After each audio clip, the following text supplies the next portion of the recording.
प्रभु यीशु मसीह के महान नाम से सवेरे के समय में मैं धन्यवाद देता हूँ आप लोगों को।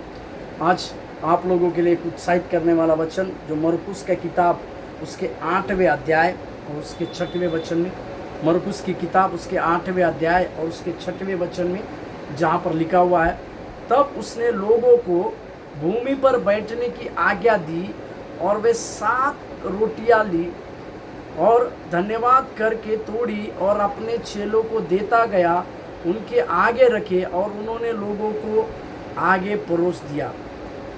यीशु मसीह के आश्चर्य कर्मों में 4000 लोगों को भोजन खिलाने वाला ये चमत्कारों को मत्ती और मरकुस लिखते हैं। मत्ती की किताब में भी इसके विषय में लिखा हुआ है और मरकुस भी 4000 लोगों को खाना खिलाने के इस आश्चर्य कर्म को लिखते हैं। परंतु 4000 लोगों की भीड़ जब यीशु मसीह के पास थी और कुछ ही रोटियां जब प्रभु यीशु मसीह के हाथ में दी गई, यीशु मसीह ने उस रोटियों को लेकर सबसे पहले धन्यवाद करके तोड़ी।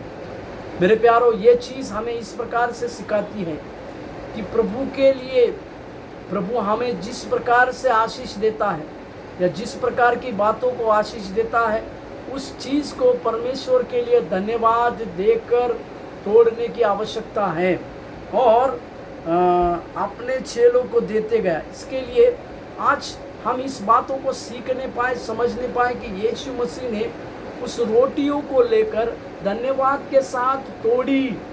मेरे प्यारों, यीशु मसीह इस प्रकार की शिक्षा दे रहे थे कि इन्हीं लोगों के लिए, इस जगत के ही लोगों के लिए अपने शरीर को भी इसी प्रकार, जिस प्रकार से रोटी तोड़ी जा रही है, इसी प्रकार से सारे मानव जाति के लिए प्रभु यीशु मसीह अपना शरीर को भी देंगे।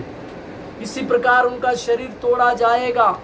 इसी के लिए मेरे प्यारों, हमारे जीवन में यीशु मसीह का उस तोड़ा हुआ शरीर हमारे जीवन की एक नई आशा बनकर आता है।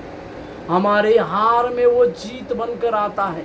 हमारे जीवन की कई एक परेशानियों में वो हमारे जीवन की नई बातों को बनकर आता है, जिसे हमें समझने की आवश्यकता है। इन 4000 लोगों को प्रभु यीशु मसीह खाना खिलाते समय इसी बात को हमें सिखाते हैं कि हर एक चीज़ जो धन्यवाद के साथ तोड़ी जाएगी, परमेश्वर उनके जीवन में आश्चर्य कर्म करे। प्रभु आपको आशीष दे।